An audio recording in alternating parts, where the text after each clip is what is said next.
It was well past midnight when Emma and Ben found themselves in the old, forgotten part of the campus building. They had heard stories, whispers among students, that this part of the campus was haunted or cursed, and no one dared go near it. But Emma, always the curious one, wasn't about to let old rumors get in the way of her investigation. "I am telling you, this place gives me the creeps," Ben said, his voice tight with nervous laughter. Emma grinned, her flashlight flickering as she looked down the dark, narrow hallway. "Come on, Ben. There's nothing here. Just some old classrooms. It's probably just been locked up because no one uses it anymore." The two of them moved cautiously down the hallway, their footsteps echoing in the silence. The building was so quiet that it almost felt like time had stopped here, as if the halls had been abandoned for decades. Emma stopped at a door with an old sign reading, "Room 204. "Let's take a look," she said, reaching for the handle. Ben hesitated. "Maybe we should just head back." But Emma pushed the door open, revealing a dusty classroom with broken furniture, old papers strewn about the floor. The air felt stale, the faint smell of mildew lingering in the room. They stepped inside, and Emma's flashlight swept across the room. Suddenly, Ben froze. A figure stood in the corner of the room, just beyond the reach of their flashlight. "Who's there?" Ben's voice was barely above a whisper. Emma's heart skipped a beat as she swung the beam of light toward the figure, but it was gone. She scanned the room again, but there was no one there. "Did you see that?" Emma asked, her voice trembling slightly. Ben swallowed hard, his face pale. "I don't know. I thought I saw someone standing there." They quickly moved to the door, but as they turned to leave, they heard footsteps, slow, deliberate, and coming from the hallway. Ben's breath caught in his throat. "Who's there?" Emma called out, her voice echoing through the empty hallway. No answer. But the footsteps continued, getting closer. They turned and bolted down the hall, the sound of the footsteps following them at a distance, never speeding up, never stopping. When they reached the main entrance, Emma slammed her hand against the door to open it, but it was locked. She pulled at the handle again and again, but it wouldn't budge. The footsteps stopped behind them. A voice, low and hoarse, came from the shadows. "You shouldn't have come here," it whispered. Panicked, Emma slammed her shoulder against the door one last time, and finally, it gave way. They stumbled into the open night air, gasping for breath, hearts pounding in their chests. As they looked back toward the building, a shadow lingered in the window, staring out at them.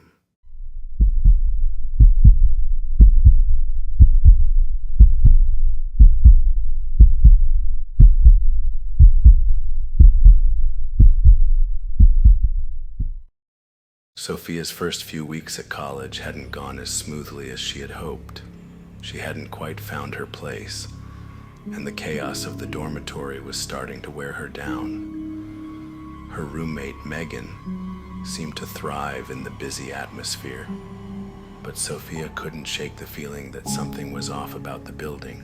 One night, after finishing a late study session, Sophia and Megan were walking back to their room when they ran into their neighbor, a quiet, solitary figure named Thomas.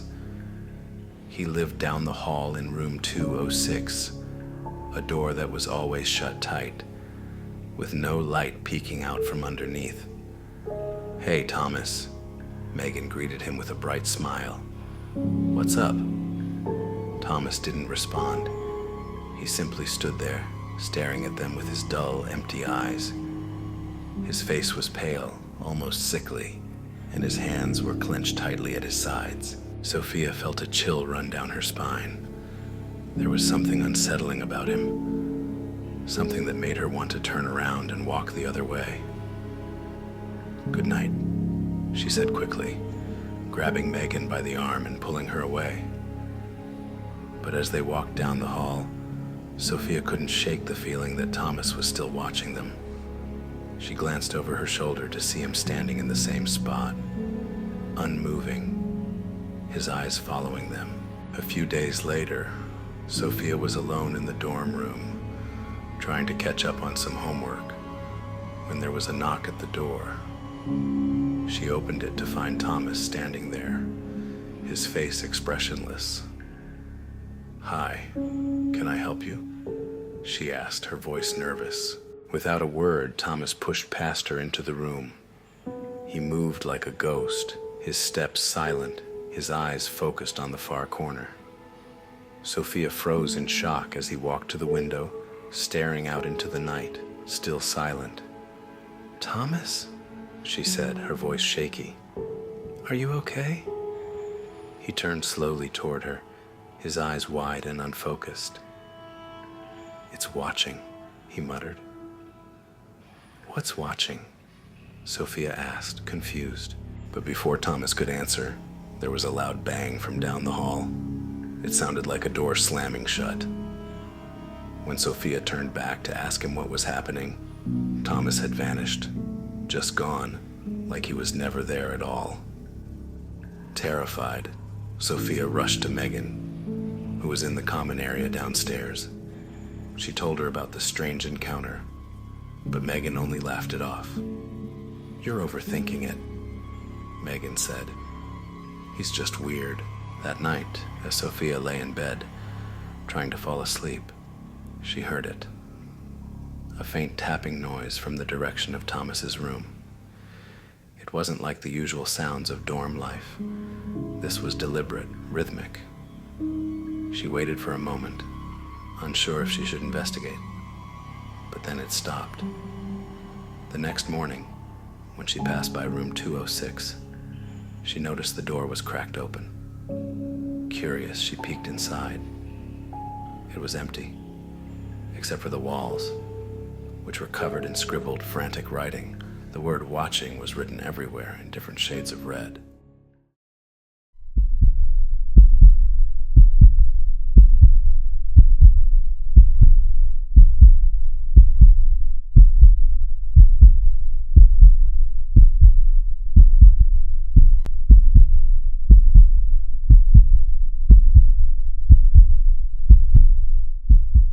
Max had been having trouble sleeping ever since he moved into the dorm.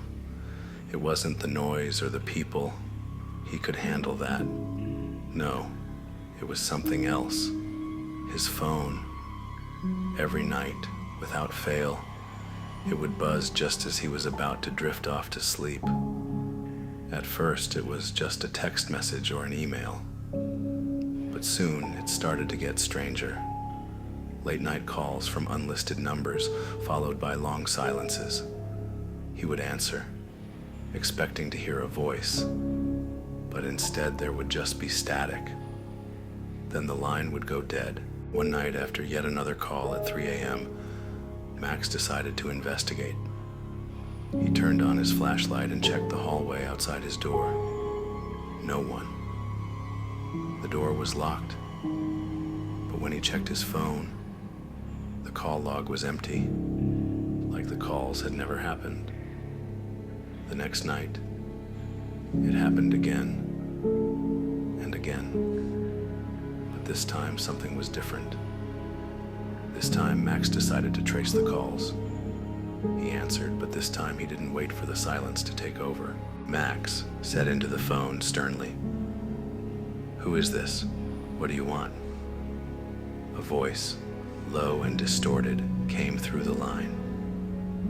Calmly, "It's too late." Max froze. The voice sounded so close, so real. The next day, Max asked Lara if she had heard anything strange at night, but she just rolled her eyes. "You're paranoid," she said, shaking her head. The calls didn't stop. In fact, they only became more frequent. Max felt like he was losing his mind. His roommates noticed his growing paranoia, but no one could explain the calls. Then, late one evening, as Max sat in the common room alone, He saw it, his phone, which had been sitting untouched on the table, vibrating. When he checked it, the call log was again empty. Max picked it up and answered. A distorted voice said, "You're not alone." Max stood up, his blood running cold. He looked around. The room was empty. As he turned to leave, he noticed something written on the wall. In what looked like fresh ink, it read, "We're always listening.